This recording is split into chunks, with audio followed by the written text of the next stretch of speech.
वहां पर एक यज्ञ हुआ। एक व्यक्ति ने ऐसा यज्ञ किया कि उसकी अपनी जितनी जमीन थी सारी जमीन बेच दी और यज्ञ करवा दी। और यज्ञ करा करके बाद में उसके बाद में मालूम है अब घर में कुछ खाने पीने को बचा नहीं। उस समय तो लोगों ने पब्लिक ने खूब जय जय बोली, वाह क्या दानी है, क्या दानी है, क्या दानी। और बाद में आकर के संकट मोचन हनुमान जी में बैठ करके मांगते थे ऐसा दान भी करो। नहीं तक दानम प्रशंसन्ति येन वृत्तर विपद्यते, जिससे तुम्हारी आजीविका नष्ट ना हो जाए। दान भी अपना कुछ रखते हुए करना चाहिए।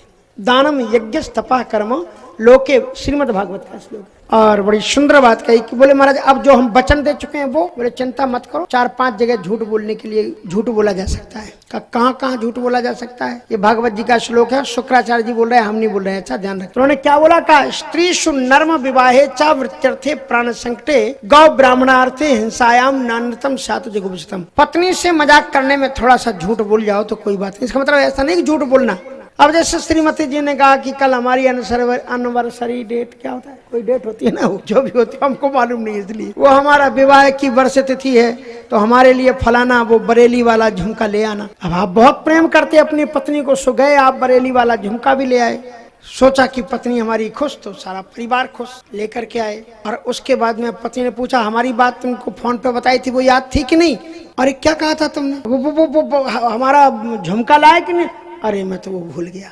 उसके बाद में श्रीमती जी ने महाकाली बन करके जो गाली स्तोत्र पढ़ा और उसके बाद बोले भैया नाराज मत हो, लाए हैं। ऐसा झूठ थोड़ा बहुत लाए थे, लेकिन थोड़ा देखना चाहते थे कि श्रीमती जी के मुख पर चेहरे के कैसे भाव बनते हैं। थोड़ा सा स्त्री नर्म विवाहे, मजाक करते समय थोड़ा बहुत झूठ बोले चल सकता है। यदि तुम्हारे झूठ बोलने से किसी कन्या की शादी हो जाती हो तो तुम झूठ बोल सकते हो। स्त्री नर्म विवाहे च वृत्त्यर्थे, यदि तुम्हारे झूठ बोलने से किसी की नौकरी लग जाती हो, वृत्ति बच जाती हो, आजीविका बच जाती हो तो तुम झूठ बोलो, उसमें पाप नहीं लगेगा। प्राण संकटे, यदि तुम्हारे प्राण एकदम जाने वाले हो, संकट में पड़ गए हो, अगर थोड़ा झूठ बोल करके तुम्हारे प्राण बच जाए तो झूठ बोलना कोई पाप नहीं है। गौ ब्राह्मणार्थे हिंसायाम, यदि तुम्हारे झूठ बोलने से गौ और ब्राह्मण की हिंसा बचती हो तो शुक्राचार्य जी कहते हैं नान्यतम सात, ये अनर्थकारी नहीं है। फिर भी राजा बलि नहीं माने, कहा मैं बिल्कुल पीछे नहीं हट सकता, मैंने इनको वचन दिया है। संकल्प होने लगा। संकल्प में आप जानते हो वो सागर से पानी डाला जाता है एक टोटी वाले बर्तन से। शुक्राचार्य जी को बड़ी दया आई कि चेला ने अगर सब कुछ इन्हीं को दे दिया तो मुझे कहाँ से दक्षिणा देगा। सो उसकी टोटी में जाकर के बैठ गए। भगवान नारायण, अब वो बोले, पंडित जी बोले इसमें से पानी नहीं निकल रहा है। बोले हमारे पास उपाय है, लाओ हमारे पास। सो वही कुशा पड़ी हुई थी, कुशा पूजन में, और उसमें ला करके ऐसे ऐसे की ना तो गोविंदाय नमो नमः। बोले गुरु का काम ये है कि अपने शिष्यों को, अपने भक्तों को भगवान से जोड़े, भगवान से दूर करना थोड़ी है। जो गुरु अपने शिष्यों को भगवान से अलग करता है उसकी ज्ञान दृष्टि नष्ट हो जाती है, एक आंख नष्ट होगी शुक्राचार्य जी की। और जो ही संकल्प हुआ, ओम विष्णु विष्णु विष्णु राज्ञा प्रवर्तमान से अद्य ब्रह्मणो निद्योते प्रार्थे श्री श्वेतवाराह कल्पे वैवस्वत मनवंतरे अष्टाविंशतमे कलियुगे कलिक प्रथम चरणे जम्बूद्वीपे भरतखंडे आर्या वर्षा देशांतर्गत पुण्य प्रदेश। और जो बोला जाता है, जहां से संकल्प पूरा हुआ तद्वामनम रूपे मावर्धता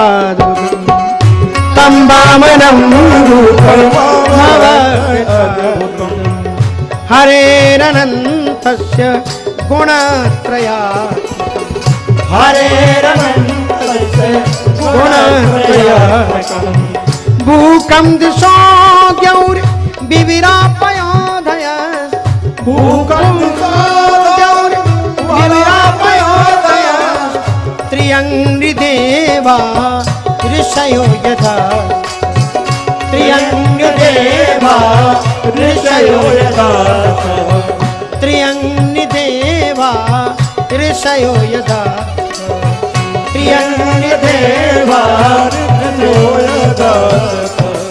देखते ही देखते भगवान बालक से विशाल बनने लगे।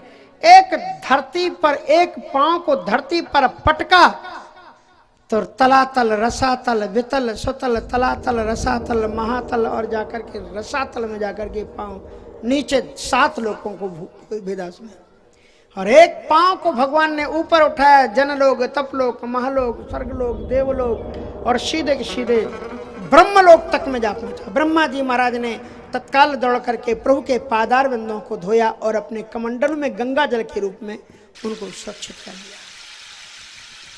उसके बाद भगवान ने कहा कि बड़ा दानी बन रहा था कि हम दान देंगे, अब बता मैं तीसरा पांव कहां रखूं? तूने 3 पांव बग भूमि देने की बात की थी, बता मैं तीसरा पांव कहां करूं? तो जब ये बात की तो महाराज उस समय पर राजा बलि ने कहा कि महाराज पहले भगवान ने कहा कि तुम अपने वचन से मुकर गए हो, तुमने ये कहा था कि हम 3 पग भूमि देंगे, तुम अपने वचन से मुड़ गए हो, इसलिए गरुड़ को आदेश दिया इस समय आदेशा बंधनम करू, इसको बांध लो इसी समय। और भगवान के पार्षदों ने राजा बलि को बांध दिया। अब राजा बलि के जो दैत्य लोग थे, जो राक्षस थे, नमुची आदि बड़े बड़े दैत्य अस्त्र शस्त्र लेकर के दौड़े। राजा बलि ने कहा खबरदार इनके ऊपर प्रहार मत करना, क्योंकि हम वचन से पीछे हट गए, हमारी गलती है, इसलिए इनसे युद्ध नहीं कर सकते। अब राजा बलि को बंधन लग गए। राजा बलि ने ये कहा कि आप, भगवान ने कहा बता मैं तीसरा पैर कहां रखूं?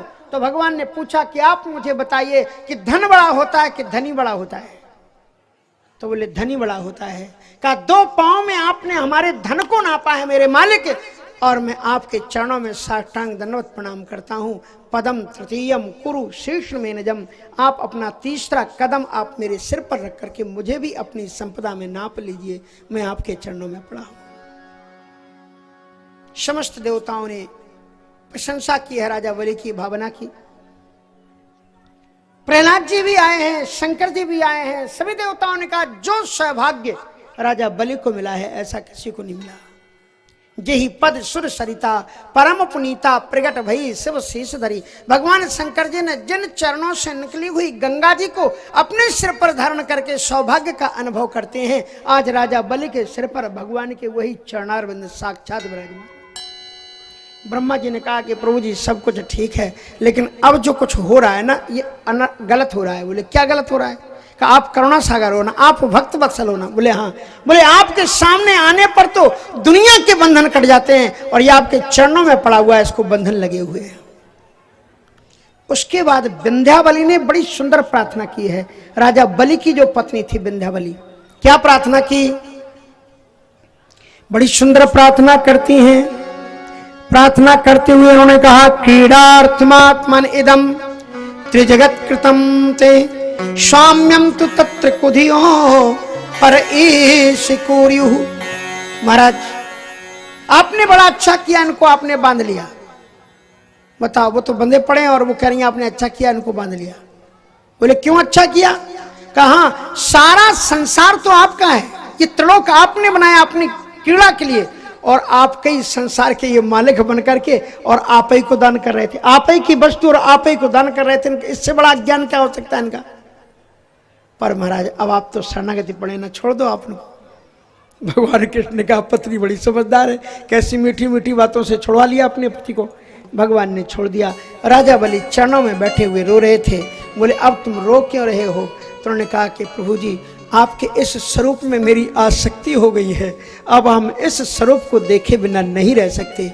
भगवान ने कहा एक काम करो कि अब तुम स्वर्ग में बार बार आक्षेप मत करो, तुमको रसातल का राजा बनाते, तुम वहां चले जाओ। तो रोते रोते राजा बलि ने कहा कि प्रभु मैं आपके इस स्वरूप के बिना नहीं रह सकता, आप भी मेरे साथ चलो।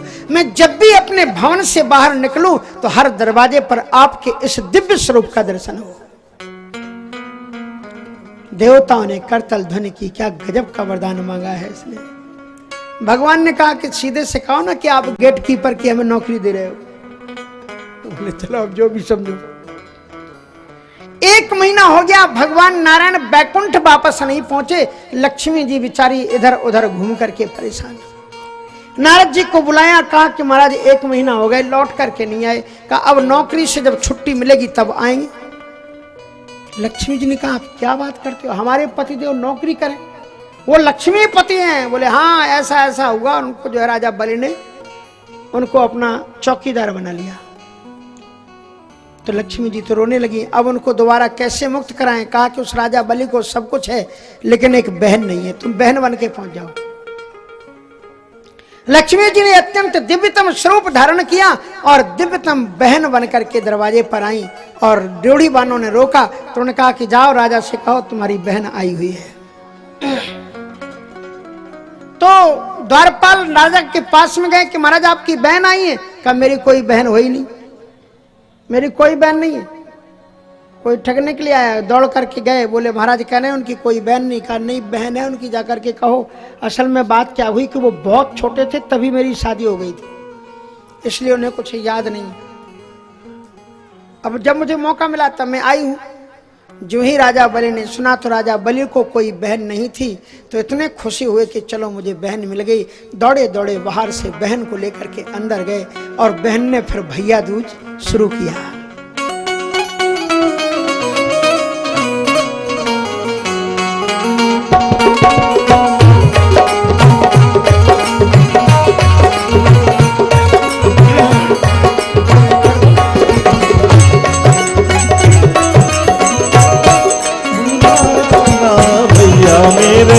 राखी के बंधन को निभाना भैया मेरे, राखी के बंधन को निभाना भैया मेरे, छोटी बहन को ना भुलाना भुलाना भैया मेरे, राखी के बंधन को निभाना भैया मेरे, राखी के बंधन को निभाना।